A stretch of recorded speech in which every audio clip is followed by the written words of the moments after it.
I am excited to introduce an actor, producer. He's known for his role as Angus MacGyver in the 2016 reboot of the television series MacGyver. He's appeared in a number of film and television productions, including roles on Hannah Montana the movie, The Spy Next Door, Monster Trucks. He plays Havoc in the X-Men film series, X-Men First Class, X-Men Days of Future Past, X-Men Apocalypse. He's got a big film coming out real soon, Son of the South. I am super excited to introduce my guest, Lucas Till. Welcome to Hollywood Dreammaker. Thanks, Billy. I appreciate it. Good to be here talking to you. It's good to see you, man. It's been a while. It's been a minute. I know. I was thinking about this, and I think the last time I saw you was we were doing magic trick. Oh, it was actually at our friend's house, or it was at that wedding, or whatever. What was that? Was it a wedding? What were we at that one time? It was a wedding. Yeah, it was one of Andy's friends' weddings. It was kind of an impromptu thing. Yeah, that was a good time. It was fun time at the wedding. But we first met, I don't know, about 6 years ago. You came into the Manhattan Actors Studio. We were doing a table read for a film that I was helping Andy produce, and I remember when you walked into the room and, we did the table read, and I said, and I believe I said it to Andy, I said, I got to tell you something about this kid. I said, this guy's got something special. This guy is going to be a star. I knew it.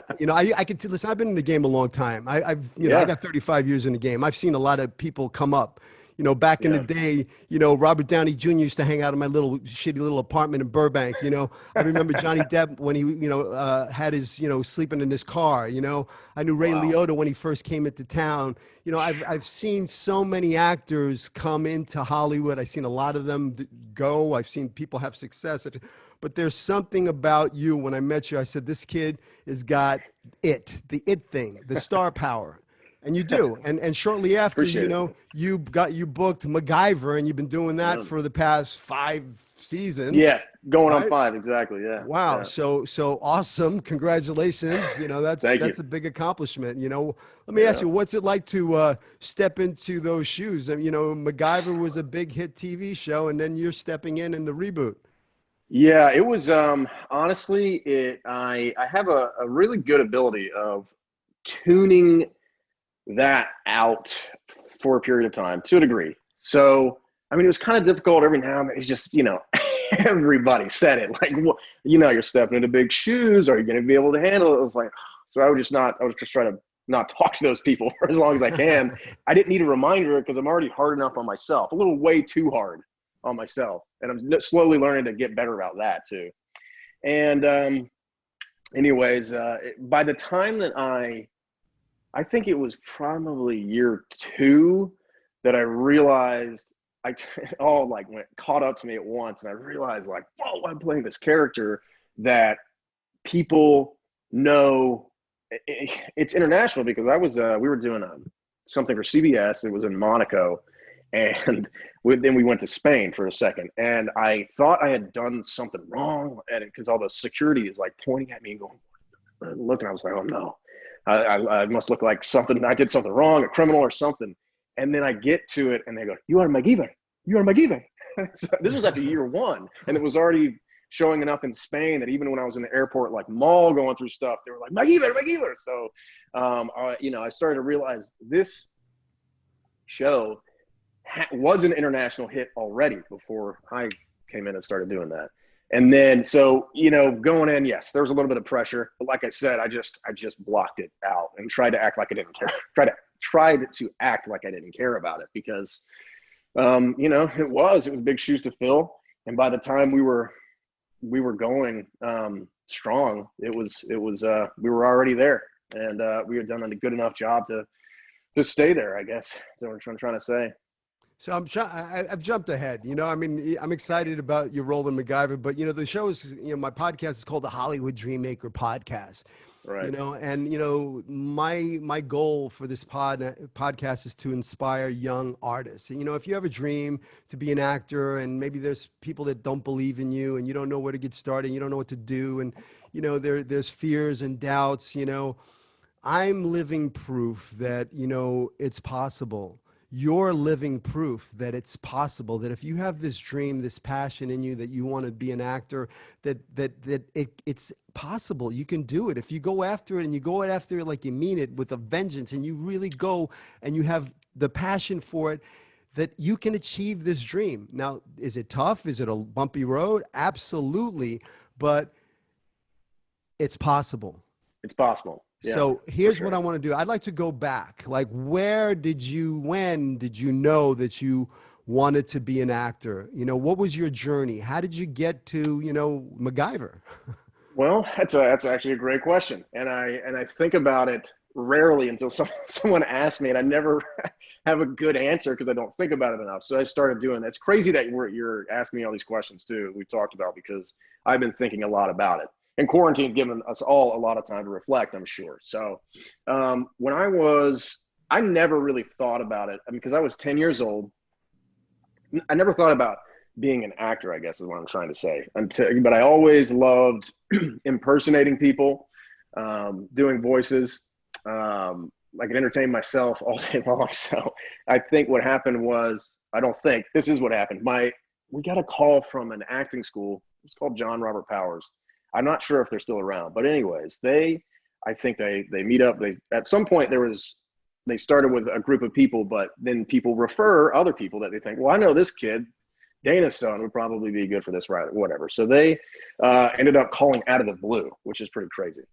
And then I went in and I auditioned. You have to audition to take classes essentially. And I guess I did some like peanut butter commercial audition or something. It was a cold read and did well enough. So I started taking classes there, and I really enjoyed it because we kind of moved around a lot.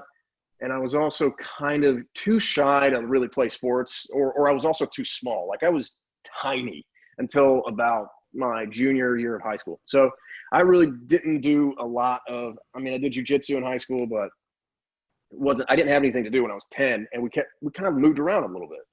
So this was like, my mom was like, this is a perfect outlet for this kid. So we're going to keep doing this. And I don't know how my parents afforded that. So I need to give a big shout out to my parents for being supportive in that way.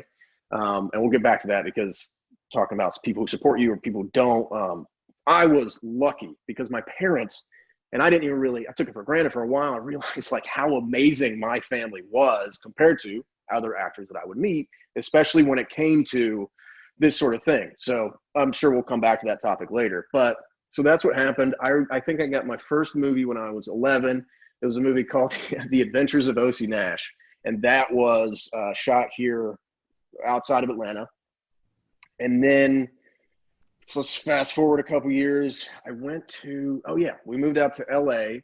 My dad actually was in Iraq at the time, and he's getting paid a little extra, but he doesn't really have anything to do with it. So he was helping us out a little bit. And the money that we had saved up to that point when I was 13, we used to move out to LA for pilot season. So we ended up staying there for, I think it was like 8 months, and homeschooled, and my brother and my mom moved out. And I thought, I moved out and I was like, I'm going to try my hardest. I'm going to get something out here. This is going to be it. Because you're moving to LA, you're 13 years old. You think it's going to be huge. I got 2 projects. That was it. And one was a short film. And nothing really happened. And then the other was a play, which was really fun. And they were both great. But in 8 months, I'm moving out, sacrificing everything. I got nothing. Well, I got those 2 projects, which were important, but I didn't get that TV show or that movie that led to everything else and everything that I wanted or that I expected. It was, my mom had a book at the time where you'd write down the, gas mileage and auditions. And I think I had 52 auditions in that time. And I booked 2 of them. And they didn't really lead to more work. So on the way back, I was like, all right, I'm done. I quit. I don't want to act anymore, or at least not for a while. I just want to go home and see my friends. And my mom was like, well, we just got a call about this audition that is it's in Tennessee. I think it was in Memphis. And I was like, no, or Nashville. And I was like, no, I'm not going. I don't want to go do this. This is like, I just failed. I'm never going to make it. So anyways, we end up going, and I get a call back. for this particular role. And then I think my dad was home for his 2-week R&R from Iraq, and we went to Disney World. And I got this call back, and I was like, no, my dad is home from war right now. I'm not doing this. I don't want to act right now. And she enticed me by telling me she'd bring my cousin with me or something. So we leave Disney World, go to this audition, and I ended up booking it. And that movie was Walk the Line with, Wow. Reese Withers. Yeah, exactly. So, and I played the brother, Johnny Cash's brother, who died when he was really young. And that was cool. That was cool. I mean, that was nominated for Oscars. I think Reese won. And it was crazy. Yeah. So then there's that. That was a great film to have be your first film. Yeah. Well, yeah. I think it was one of my first. I had done some other ones, but they were like, they didn't take off. But they were a great experience, especially when you're a kid, And then, and then again, I was just kind of defeated. I was 14. It wasn't like it led to too much more after that, but I had done some independent films. They were fun. And then I just kind of got caught up in being a teenager, I guess. And I got another call. My agent was talking about, I kept going in to send in tapes. And it was just, I would have to, especially when I was 16, I was 17 years old. And I was like, something happened with my agent, and she had a split with her partner at the company. And so she couldn't be anywhere within 100 miles, arbitrary number, but it was something like that. So I had to drive really far, and I'm in high school, and I'm like, man, I got to either do homework or play video games or go hang out with my friends, whatever I wanted to do. And I was just so defeated because I kept going out all the way out to wherever it was. And I would put myself on tape and nothing would happen. So finally, my agent calls me and says, hey, I really need you to come out to do this tape. And I can't remember how she got me. I was just like, look, it's not going to work. It's a tape. You got to be in LA to get the audition. It's not going to work. So I go, and I now know that's not the case at all. So I go to see her, put it on tape, and now I'm told that I'm going to be flown out to LA to screen test with Miley Cyrus for the Hannah Montana movie. Yeah. So, and I had given up, I was like, man, it doesn't work. It's just too much, whatever. And I was lucky at those points in my life to have someone to push me. And then later in life, I would have to push myself. But I had given up. I had just given up at those, both of those times. And that's when something happened. But you also have to do the work. You have to study. When I was a kid, I'm not going to lie to you. It took me until about recently to realize it's not about all these other things that you will try to do to feel, because you'll read a book about Peter O'Toole and you'll think, oh, he was drinking all the time, or whatever you grasp onto. You think that you need to do this. You need to, maybe some people like to get high, but then they're stoned in the tank and they can't do it. So there's all these weird things, and all it comes down to is study. That's all. Know your lines backwards and forwards. Everything else will do the trick. And it took me till a couple of years ago, until I did MacGyver, to truly realize what I was talking about. So, and then, cut to, I did the X-Men movies and MacGyver. I really didn't think was going to happen. And I had never wanted to do network television. When I was a kid, network was not cool to me. I wanted to be in movies. And then so I went in, I didn't really expect to get it. Really well, and then I ended up getting it, and it's been the craziest part of my life for sure. So I just want to rewind a little bit. Okay. I want to go back to, there was a beautiful golden nugget that you dropped right there, which was, never give up, because you never know, that very next audition is the one that puts you on the map. So you just keep on going, you keep on going, you get those no's, get 52 no's, you want every no brings you closer to a yes. If you keep on going and you keep on pushing and you keep on working on your craft and you keep on banging, one of these days that preparation and that opportunity are going to meet, and then the magic happens. That's what happened with Hannah Montana, and that's what happened, put you on the map. So that self-tape audition, that you were like, they're never going to give me the part because I'm all the way over here. Well, right now with COVID and everything that's going on in the world, you know, the future of casting is self-tapes. And I think, you know, Exactly. I'm telling my actors all the time, I said, listen, you better get really good at become a self-tape machine. Get yourself a nice Yeah. setup in your room with some backdrops, some lights, some, you Yes. know, because that is how you're going to get some work. You want to Absolutely. perfect that. You know, you want to be working on that right now during COVID when you have this downtime, working on what is your castability? What kind of roles do I see myself playing? Well, if I see myself playing a guy from, you know, Kansas, well, then maybe I should work on a Kansas accent. Or if I, Right. Yeah. find out what your castability is, work on that, master that. So when the opportunity shows up, you don't have to try to learn that Irish accent the night before the audition. You already worked on Right. it. You did a monologue. You have that prepared. You know, it's Yeah. about preparation. Yeah. And the preparation is happening right now.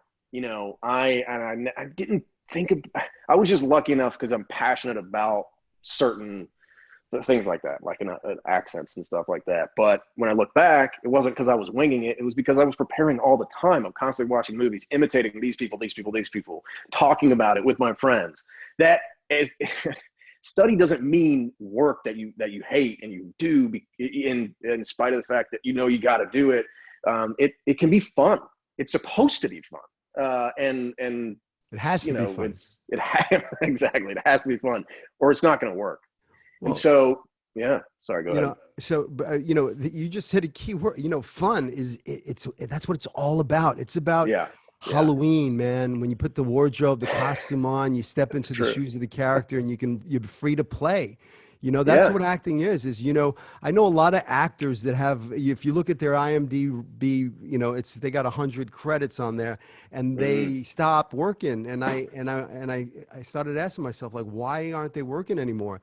Because it Hmm. became a Yeah, job for them, yeah, because they stopped having fun, because they needed the job to get the insurance. They put so much pressure on them that the yeah. fun was no longer there. So the key to lasting in this business, the key to making it in this business is staying in play, because acting is fun, because you can create a character and you can if you go into that world, like, you know, when I would audition, I would never go me, Billy Gallo, going into a room in front of a bunch of producers to audition. Hmm. I would never do that. I would bring the character into the room.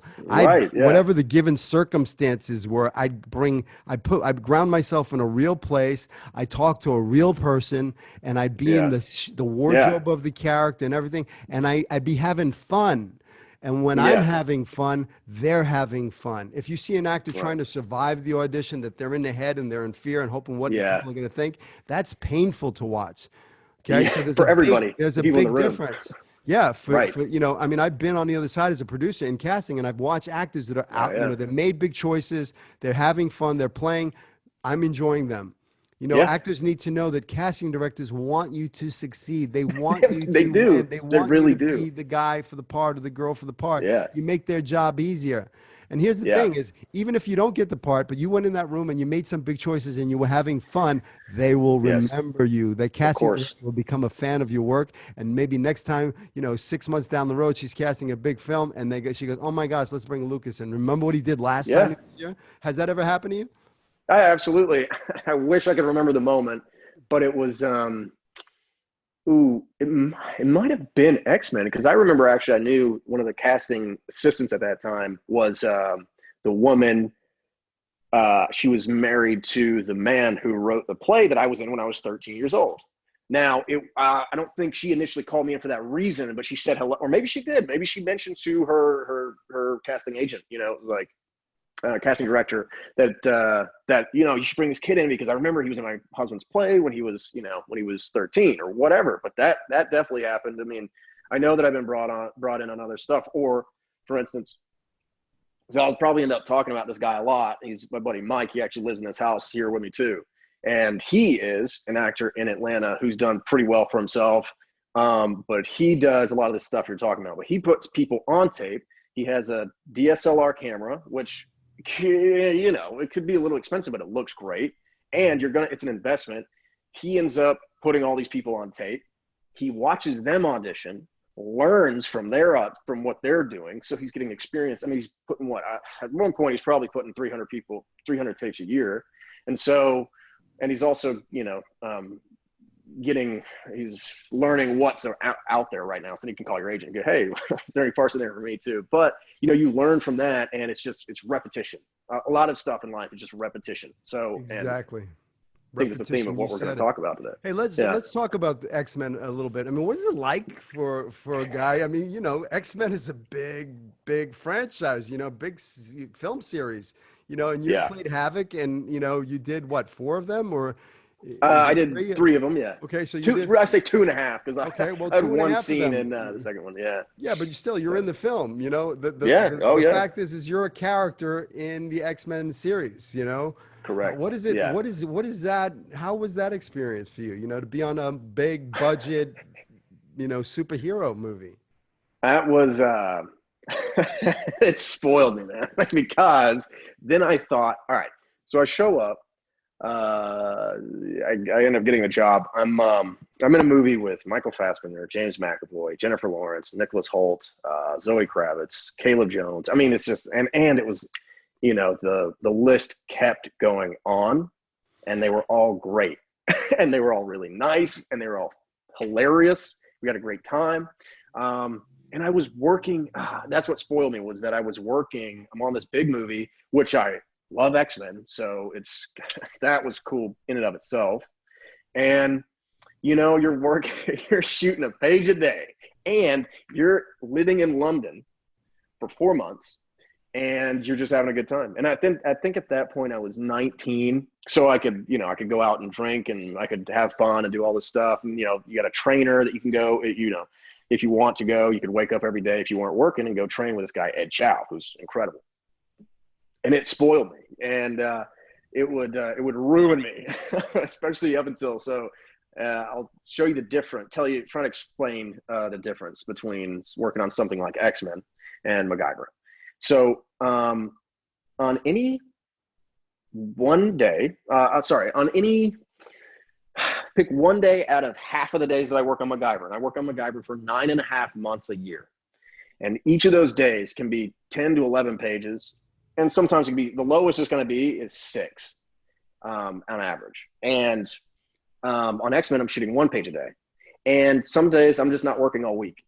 And I say 1 line. But pick any one day of MacGyver, half of the shooting days. And on any one of those days, I have more lines in one single day than I had in the entire X-Men franchise combined. So that work, that schedule, hanging out with all these really fun people, and we have enough time to go hang out and do cool stuff and even just relax on set. It's really, had some ramifications later on. When you're number 1 on a call sheet, when the show's called MacGyver and you are MacGyver. Yeah. That's a lot of work. People don't realize that how much work, people think, oh yeah, it's on TV, whatever. But sometimes there's 16-hour days. You're working, 16-hour days, 90-hour weeks. Some weeks you're not getting a break because you're going to work, bringing your suitcase to work, so that on Friday after your 15-hour day, when you want to rest, you get on the plane, go to New York or LA, wake up with probably not great sleep, go do press all day Saturday, then fly back Sunday. Actually, one day I flew back Sunday night into Monday morning, didn't sleep. I didn't have any breaks, and that was 3 weeks at a time. And it would cause a lot of actual mental health issues. But let's talk about that, mental health issues. Listen, I know for a fact, for me, when I got fame, when I had my own TV series, and it was a brand new series on the brand new Fox network. There was no, when I came here, there was ABC, NBC, and CBS. I started the Fox network with Johnny Depp and 21 Jump Street and Christina Applegate and Married Children, all those shows. We were the shows, we created that. So we would go do publicity, mall openings and stuff. But my character was like the Fonz, with the leather jacket and so it was that same, like the fans were screaming girls where like, Yeah. they're pulling at you, trying to tear your clothes off, or they're, like they're outside my mother's house in Brooklyn chanting, "We want boots, we want boots." Cops coming, they're going through my mother's trash. You couldn't even walk out the door, and it was so Yes. uncomfortable. I didn't Yeah. like that. That was very, very, Yeah. very Me neither. uncomfortable for me. So what No. is fame? You like you said, you're on a show that has a history of being a hit show. Now it's a hit show. You're the lead in it. You have all this fame. You have, I'm sure there's a financial element that you've made some good money on it. I've Right. seen it in my days. I've seen it many, many times. I've seen actors succeed and do very well. I've seen fame destroy them. Yeah. I mean, I can tell you I so have many. too. I was, River Phoenix, Joaquin's, I was Oh there yeah. at the Viper Room when he OD'd in Whoa. 1993, on Halloween. Um, That's crazy. Brad Renfro, I can name Yeah. so I many remember Brad actors. Renfro. I mean, look at, even my co-star from my TV series. I mean, Matthew Perry. I mean, he's had his struggles. Yeah. What I mean? Exactly. Yeah. He's had a lot of fame, and so fame is a double-edged sword. Yes.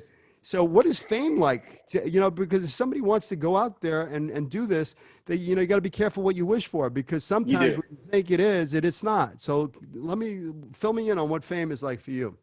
I like this because this is probably the first time I've ever been able to talk about this. You're not going to get if Entertainment Tonight's interviewing, you're not going to have this conversation.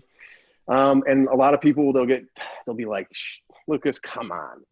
But for me personally, I think you and I share the same sentiment. I don't like it. I didn't know what I was getting in for. However, it has a lot of great benefits. It's just a change in your life that you're going to have to get used to. But there's just listen, it's for anyone who thinks they want to be a certain level. I'll put it this way. So MacGyver fans are actually really nice. MacGyver fans are about middle-aged, or into senior citizens, and they're like really polite, and they're like, "Oh, But the fans that are usually the craziest are Hannah Montana fans, because I was the forgive me to say this about myself, but I was the heartthrob in the movie, and I'm affecting young girls at like they were 13 at the time, and they're still playing it, I think, and so it just keeps on happening. And that's when, I mean, young girls are just like, oh, they're crazy. But I remember I was just down the street. I walked in with my mom to go eat at this place up here, and we walked over, and I walk in, and the hostess goes and screams, and I go, whoa, whoa, whoa, calm down, you know what I mean? And I get red. I just don't want to draw any more attention, and that's one thing. One time I got escorted out of a football game, even though I was just being myself, but people just kept coming up, and they were like, we gotta escort you out. And then there, it's also like with social media, you just got to be careful, because a lot of people you're drawn to, you kind of want, it's a subjective medium. We're not athletes. We're not first place, second place, or we won or we didn't. It's God, I was in this movie and it made a lot of money, but I kind of want a little attention for what I've done, some gratification. So people will get on social media and check that. And I don't read comments, because it's just, you get 1,000 good ones and one bad one. It'll ruin your day. It'll really affect you. And then it affects this is the only thing that matters, what's inside here. You know what I mean? Because casting directors, executives will inadvertently, not even meaning to, just destroy your confidence if you let it happen. And so it's something that you have to deal with on a daily basis. And the more successful you get, you have a tendency, I've gotten paranoid at some points, you know what I mean? And like going outside, and then I just forced myself for the last 2 years to get outside, because I would stay in, well, mostly because I'm working all the time. So I'm sleeping and resting on the weekends. But I didn't know how to be out in public anymore. And I started to think that every time I'd go out, I would be mobbed. And that's not exactly the case, but it really messes with your head. And I'm a social person, I like to be out. And it does weird things. And I became an unrecognizable person up until this last year. Well, listen, I think I was on my phone looking through whatever, and I came across an article about you, and I got really concerned. Oh, Yeah. because it said that you were suicidal because Yeah. of a toxic boss on producer on MacGyver. And that's when I reached out to you. I said, "Hey man, you okay? Is this That's shit right. fucking Yeah. real or what?" Yeah. Because I know Yeah. the pressure of being, the number one on the call sheet, being MacGyver, being in the public eye, having, producers on your ass, it can wear on you. So can you talk about that a little bit? Absolutely, because I think it's important. In the end, I think I know this sounds crazy to say. I'm actually very glad that it happened because up to this point, I didn't, I couldn't relate to people who had been sort of ostracized or picked on too much.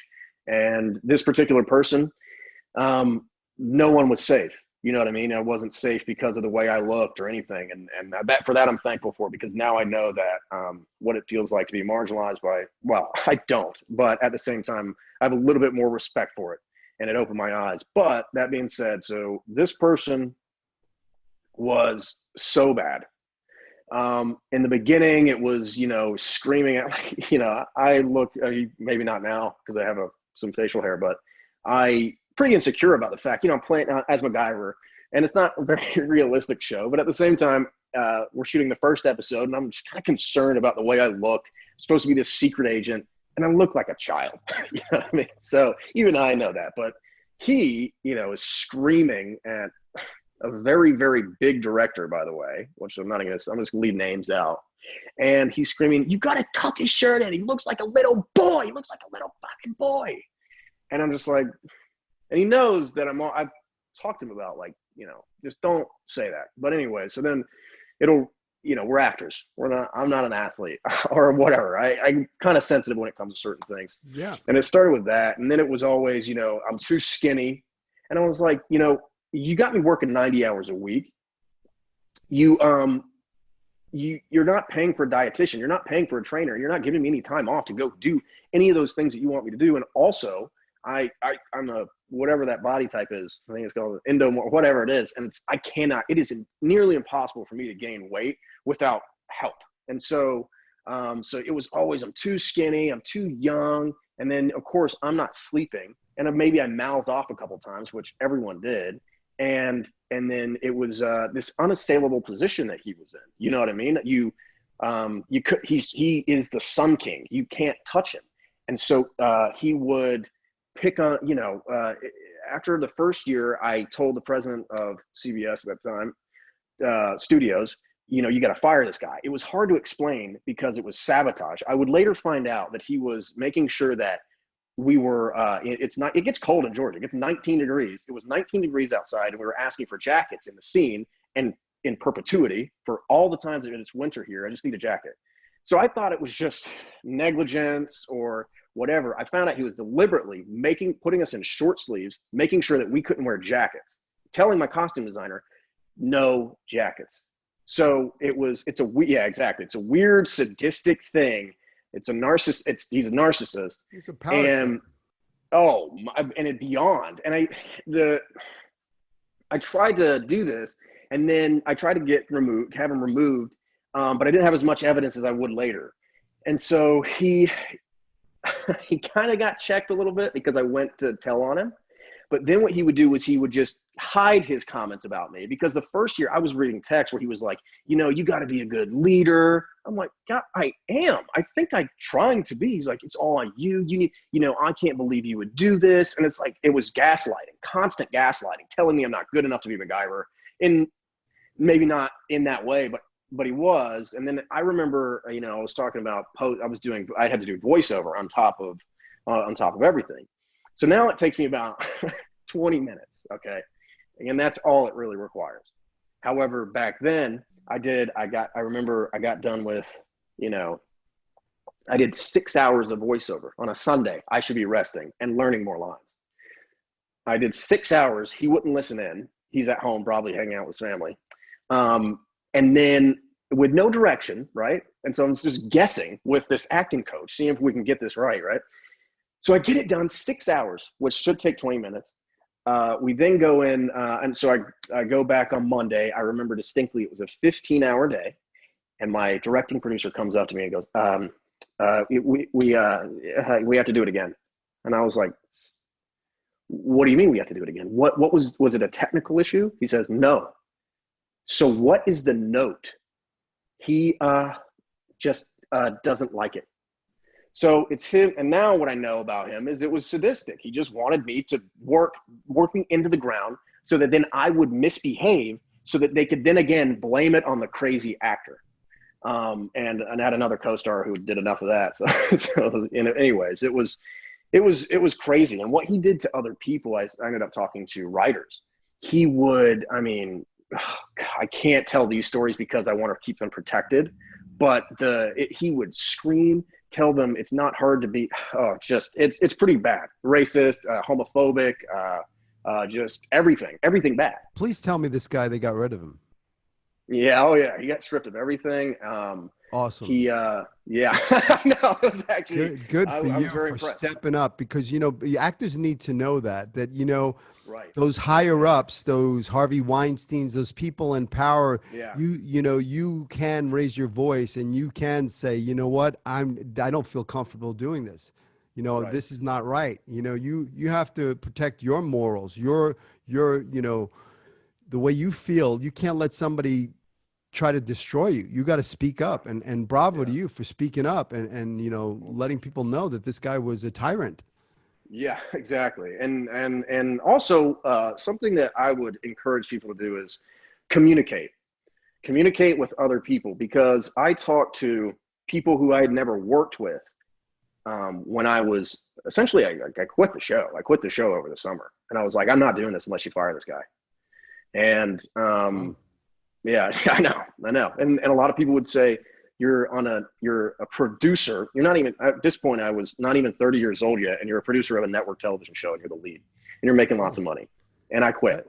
And I just couldn't do it. So anyways, in order to, it was cathartic because I get to talk to all these other people, but that's the point I'm trying to make is I started communicating with all these other people, because I'll just kind of assume like, oh, maybe he's just kind of bad to me. And I didn't realize every single person dislikes him, including members that are, people that are, I'm going to try and not talk about that, but like people who are very close to him don't even like him, because he's incapable of being a likable person, because he's all about material things. He's very sick, but that doesn't, the problem is, it was like he was in this unassailable position, but when you started talking to people, you got all this evidence, and you were able to overwhelm him with positivity, essentially, as opposed to just fighting. Fighting never worked one-on-one. Even if he wouldn't do something to me, he would start picking on someone close to me and telling her she's, anyways, I'll leave out the, Well, that's,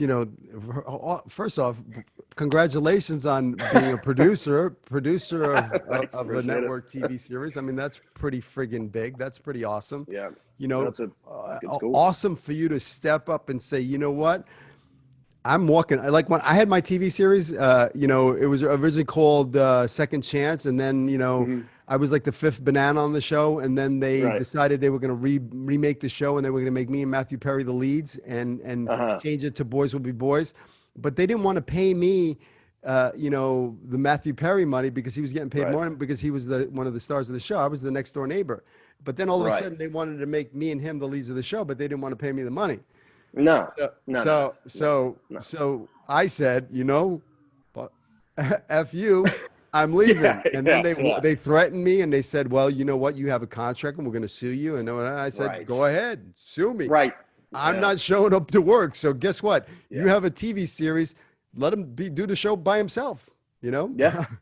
And exactly. they legally, they threatened the shit out of me, and they said, but they didn't, did they? They were going to ruin my career, and they told me, and all that stuff. And then, on like the last minute, all of a sudden they said, hey, we're going to give you what you want, and you can't tell anybody, and I was like, okay, cool. Just give me the money. And so, but Exactly. Bravo, it takes a lot to walk away from a TV series and go, you know what, I'm walking away. I'm not going to put up with this. Right. I mean, it took me 4 years, and essentially it's hard because they will, the only thing that they think that we want is money. And so that's what they'll sort of entice you with. And then it's like, man, I don't think you get it, because you're not dealing with the psychopathic behavior the abuse was just not worth it. I don't care how you could have paid me quadruple what you're paying me now, and I still would have said no, and unless he was gone, and ended up doing it. So, man, there was something in there that you had said that I wanted to elaborate on, but it was the anytime someone tells you that they're going to ruin your career, they won't. I've had 3 people tell me this. Well, kind of. It happened to me twice. And it was because I was doing the right thing. And it was because I was standing up for myself. And one time it was just negligence. I mean, we told them what to do. Essentially, I was on an independent film, and I had done X-Men before that. So this movie is about $1 million budget. X-Men was like 115 or something. So we had told them before, I think I had even said this, not just my reps. It was like, hey, just schedule one weekend or one, like 3, a Friday or a Monday, so I can take the weekend and fly to this or whatever, have a plan set up, because I'm going to have to do press for X-Men. And I got to do that. No, just negligent. And so then we end up, and then it happens, right? And then all I had to do, I ended up leaving set on a Friday, going to New York on that night, and doing press Saturday, coming back, or whatever it was. And it was all fine. It was all fine. But then one of the producers, who was actually at the management company that my manager was at, which is, it seems like you should be more supportive, but he ends up threatening to sue me. And I was like, guys, but Fox is going to do that, and they have a lot more money. So I don't know, and we told you about this. Anyways, threaten to sue me, threaten this is going to look so bad, going to end your career. When someone tells you they're going to end your career and it's because you're standing up for yourself, keep standing up for yourself, because it means you're about to win and they're scared. Bravo. But absolutely. Also, don't be too reckless. But as long as you're if you're doing the right thing, as long as you're doing the right thing, stand up. Correct. So, you mentioned, so I have my listeners, hopefully, are young aspiring actors that have the stream, and what advice do you have for, if you could go back to the young you, the aspiring actor, the kid that, maybe doubted himself a little bit, thought about quitting, or, what advice would you give you? Man,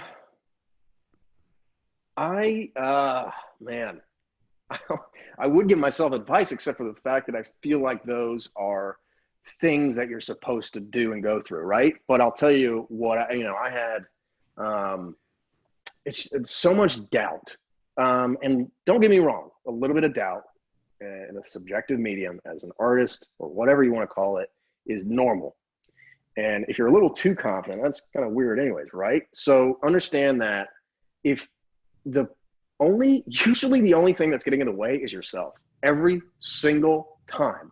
It could be you're overthinking it, you're too nervous and whatever, but think about it. It's like you're not going in that. Those casting directors aren't doing that to you. You're doing it to yourself. Now, I know that's kind of broad, but whatever that means to you. So if that means you just got to sit there and run those lines 100 times with find a family member, find someone who hates doing it with you, and just make them do it with you anyways, over and over and over and over and over again, until you can't say anything other than those lines. And then you go in the room. And maybe you can't put that much energy into every audition, but if you put it into a couple, it'll turn into every audition over time. And that's what I wish I had told myself when I was younger, because I honestly would get a little too caught up in just partying, and then I would not put enough effort into it, and I'd be like, damn, dude, why was I so nervous? It was like, Lucas, because you didn't know the lines. Yeah. And I have a talent for memorizing really fast, so I think that I can get away with it. But you can't always, and you can't, especially if you want to be the lead of a TV show like I am now. I couldn't do that anymore. Every single night, Mike downstairs would come in, and I didn't want to, even now. And I mean, it's just because I'm working every day, and he'd be like, no, let's do it. And I'm like, all right, cool. And of course, all my anxiety for the next day would be gone, because I just spent the time to do it. That's it. It's, I believe that, how do you get rid of those nerves? It's preparation. The more prepared you are, the better you're going to be. If you fail to prepare, you've prepared to fail. That's Yeah. it. You know? Yes, exactly. It's so good. So it's really being, outworking, out choicing, out prepping the other actors. I mean, that's how you book a job, because if the other guys are coming into the room and they're trying to survive the audition and hope that somebody likes them and hope that they don't forget their lines and hope, Hmm. and then there's a guy that comes in the room and he knows that shit backwards and forwards and he's Yep. made some big choices and he's got the wardrobe of the character and he's in play and he's having fun and he's rocking it and he can just rock the room and not worry about getting a job. Just go have some fun, walk Correct. out Yes. confident, boom. That's somebody they're going to remember, but Correct. What that's you just said. The preparation. for reparation, and also don't worry. It's so tough. It's so tough what I'm about to say, but you kind of have to. You have to put all of your effort into the preparation, but you can't care about getting the job. Because when I didn't care about MacGyver. That sounds ridiculous. It sounds like I don't like I take it for granted. But I was like, you know what? I don't. It's network television. That'd be cool, but man, it sounds like it might be not that great. I don't know. Who knows? So I went in and whatever. Anyways, I don't think they had too many choices too. And it was like because I didn't care, but you have to be careful about that because when you say you didn't care, people think that means you don't care. And I care so much. How can I? You know what I mean? But it's that sort of just don't worry about getting the job and go in there and have fun. You'll get the job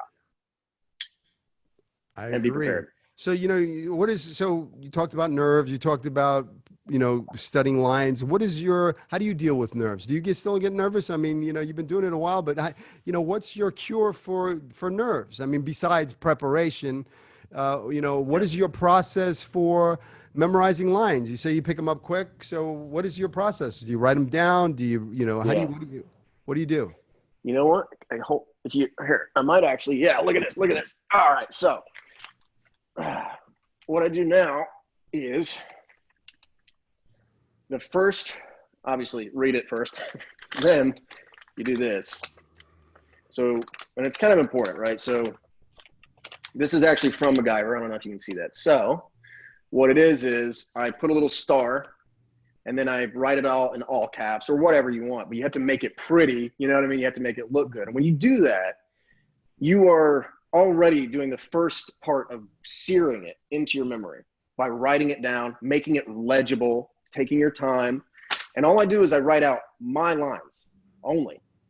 And then not only does that the first part of searing into your brain, but when I'm on set, instead of flipping through my sides, which I don't do anymore, you can only see them in your pocket anyways. And I've seen them in takes. I've seen people's sides popping out in takes. Instead, I have this one little sheet in my back pocket. Boom. Shiva, that's what it was. Nikola Tesla. Boom. Done. And so it's a low profile way of, and it's just it's the tiniest little crutch because I know even me, sometimes I feel like I need that. I don't. 99% of the time, I don't look at it. But the knowing the nerves kind of when you know that you got this little tiny crutch, low profile crutch that you spend a lot of time making right here. And if Love you're an that. actor, yeah, right. Yeah, it's worked really well. So if you're an actor, just prepare. And I'm saying this because I didn't do it. I didn't do it. And that's probably the reason that I didn't get those things earlier that I wanted so bad. Yes. So I believe, if you write it, you Mhm. invite it in here. Interesting. I like that. So when you Yeah, have that's to true. actually spell it out and go A, B, Yeah. your brain is you're putting it into your brain. I Yeah. had a guest Yeah. who's a neuropsychologist on my podcast, so Oh, I wow. didn't come up with if you write it, you invite it.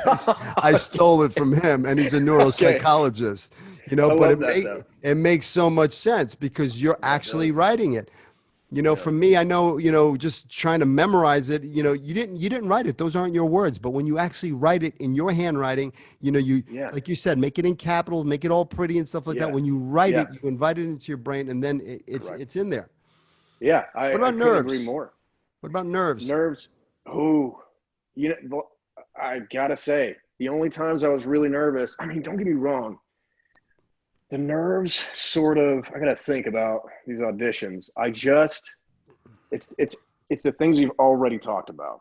And there is a great, if anyone's listened to this, it is so funny. And it's an old Peter O'Toole interview. and it was with Charlie Rose, who has been disgraced since. But if you find it's with Charlie Rose and Peter O'Toole back in the day, and he talks about all these people. I was talking to an actor the other day, and he said, "I don't learn lines," and I said, "What have you said?" And he's talking about how you can't paint. What are you going to do? Paint with your fingers? You need your brush, and the brush is your lines, and you spin. And he said it's called study. The old school word was study. You study unobserved by yourself for a while. But I would recommend the easiest thing for me is with someone. But anyways, the point that I'm trying to get at is that repetition. For me, if I wasn't nervous, it was because I knew that shit backwards and forwards. And it's very rare. Believe it or not, it was very rare that I was that prepared. One of those times was MacGyver.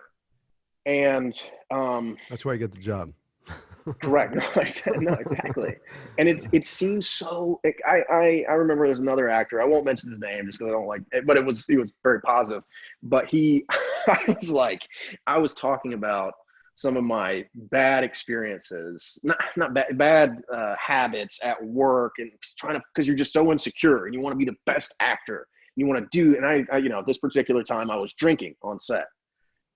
Never recommend that, by the way. The worst thing you can do. Drinking alcohol? Yeah. Oh, yeah. Okay. Yeah, that's a no-no. Yeah. No. Don't ever do it. I pulled it off, but not, but I wouldn't recommend it. It's not good for you, and you don't need it, but especially because you hear about these actors' tricks, and a lot of these actors will do interviews and they'll talk about something. They'll be joking, and you'll read it and you'll be like, oh, that's what I got to do, right? Whatever the habit is. The Heineken technique.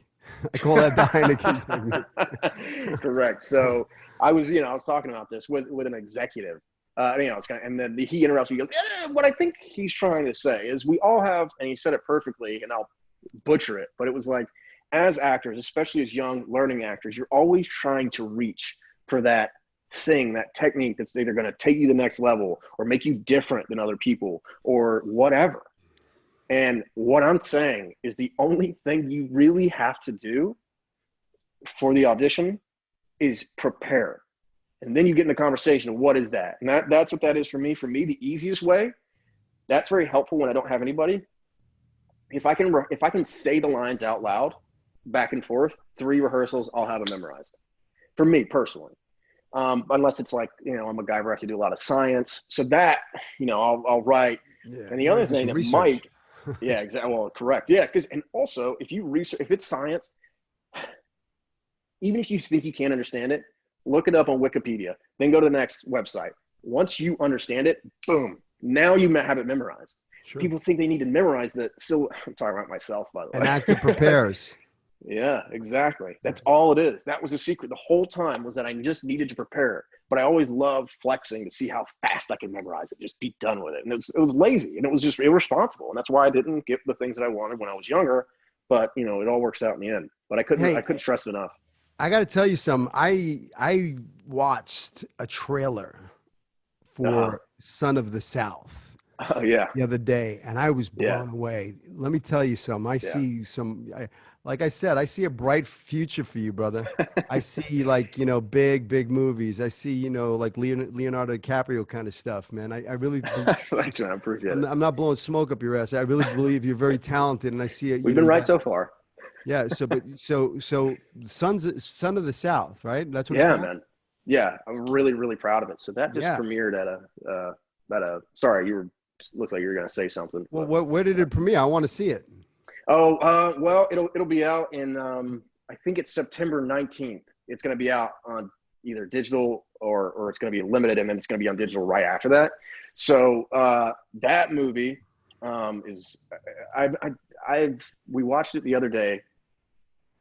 It was premiering at a digital film festival, and we were all like, my brother was there, my buddy, we were just like, what?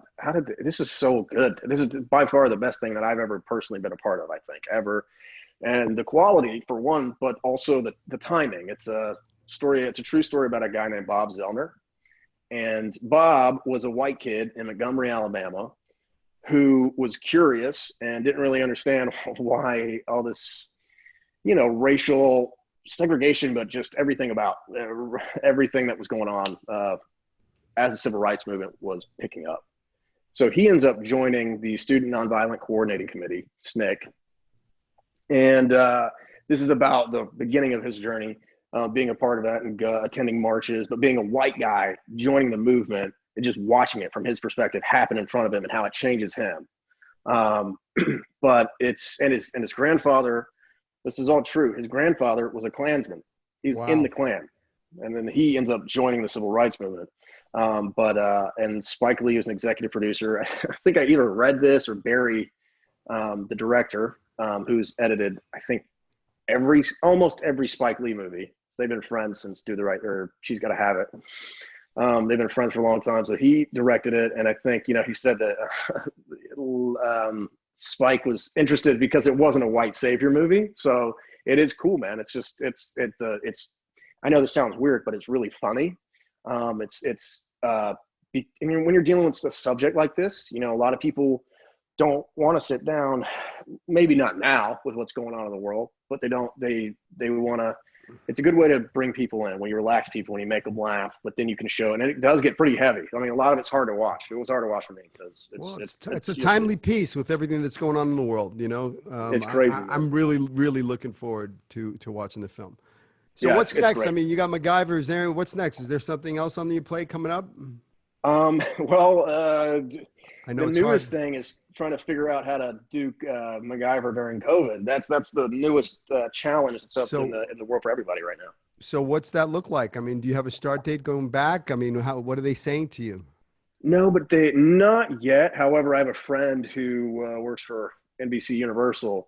Now he was on my show. He was our set medic, but he's got like 35 degrees, and he ended up being, he's working with NBC Universal to do the COVID management of all their productions and figure out a strategy for that. And they're already starting up on some of theirs. We're starting up on, I think some other CBS shows are starting up too. So it's looking better than I thought, honestly. And as long as, because they got pods, it's going to be, honestly, filming in a bubble. Painful. Exactly. And because, in good conscience, you really shouldn't be going really anywhere while you're working. So it's like you're going to go straight to home. I mean, my brother's working as my assistant on the show. I don't think he's even going to be allowed on set other than dropping me off. So drop me off, and then we only are allowed to work with like our hair and makeup team. And then we kind of like FaceTime the director. And I mean, I haven't actually got these official instructions yet. These are what I'm gleaning from other people and their experiences. So it sounds pretty crazy, man.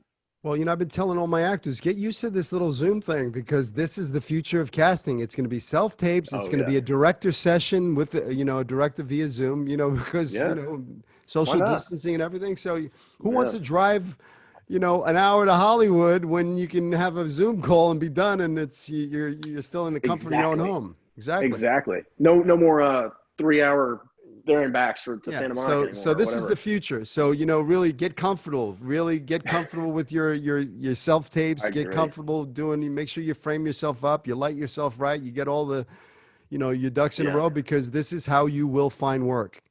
Yeah, correct. Exactly. And the self-tape thing. I mean, my buddy, he does it all the time, and it looks so good, especially with the DSLRs now. Yeah. It's such a high quality. It makes you look great. And if you're self-taping, you have control of the audition. Exactly. So, you could do it 20 times, get it right. But you know what? Don't give them an audition. Give them the performance. I don't want to see an act acting. Just show me the character. Just commit 100%. I don't want to see any sides in your hand. I don't want to see any of that. You're doing it from your home. Give me the friggin' character. Just give me the performance. Make sure the background is right. Well, exactly. And one thing that this isn't the rule book, because there is no rule book. You can figure it out on your own. Some people will make your own better, rules. But correct. But I personally never try, unless I've been given a cold read. Obviously, that's understandable. Just been given something, but for the most part, I walk in with the sides and I never use them. I roll them up and I walk in, and right before the audition, I make a point to drop them on the ground. And then I do the audition. So they know it's a flex, but still, it's like, I know that I have this. So there's something your behavior, that ounce of behavior is worth a pound of words. You just told them confident. Correct. You know, As long as you don't mess it up. yeah. If you got to bend down and pick up those sides and then open them up because you forgot your line, then you're screwed. I'll tell you a quick funny story. One time I had an audition for a role. It was like 3 scenes. It was like 12 pages of material. And I stayed up all night memorizing those lines. I worked on them backwards and forwards. The 3rd scene was my favorite scene, right? So I'm in the room. It's CBS. It's Don Bellisario, the producer. I get to the end of the 2nd scene. They say, "Thank you very much."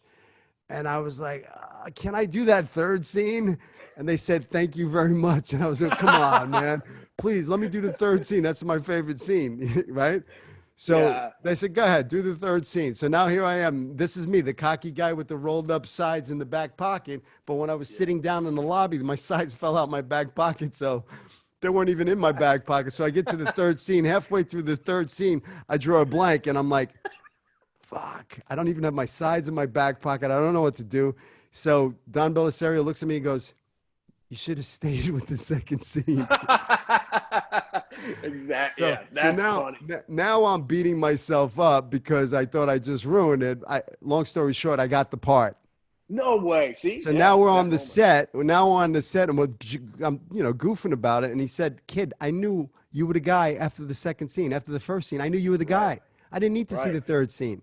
But I didn't know that. Me, I was like trying to get it. I need to show you my talent. The 3rd scene, he gets angry. That's, So, if somebody says thank you very much, that means thank you very much. End of story. Exactly. Don't push, that means they saw what they needed to see. Correct. Listen, I usually do like a 40-minute podcast. We're like an hour into this thing because I'm so enjoying our conversation. Yeah, man.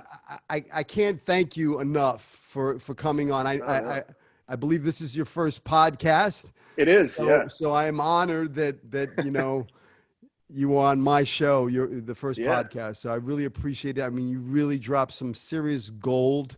I wish you much success in your future. I know there's some bright things ahead for you. I have no doubt. Thanks, You're very talented. You're a great guy. I call you my friend. I look forward to hanging out, when things calm down, getting together and I know. over at Andy's house or something. We'll all get together. We'll have a little party. Do the people who listen, I don't know if I'm going to get in trouble for this. Do the people who listen know how good of a magician you are? No, nobody knows how good of a magician I am. It's incredible. I still tell people to this day, I'm like, how does Billy not, how does he not make a career out of this? You are an incredible magician. It's insane. It's insane. Anyways, the people should know that. And thanks for letting me tell my story on your podcast, my friend. So thanks. Listen, thanks stay safe, stay healthy. Thank you so much. Appreciate it. And I'll talk to you soon. All right, man. Sounds good. Take care, brother. Be good. All right, man. Bye. Hey, thanks for listening to the show. Please rate, review, share this with your friends. Subscribe if you haven't. Please take whatever you get from here, the golden nuggets, and apply them to your career. Go after your dreams with passion. Don't let anybody tell you it can't be done. I believe in you. Follow your dreams. I'll see you in Hollywood.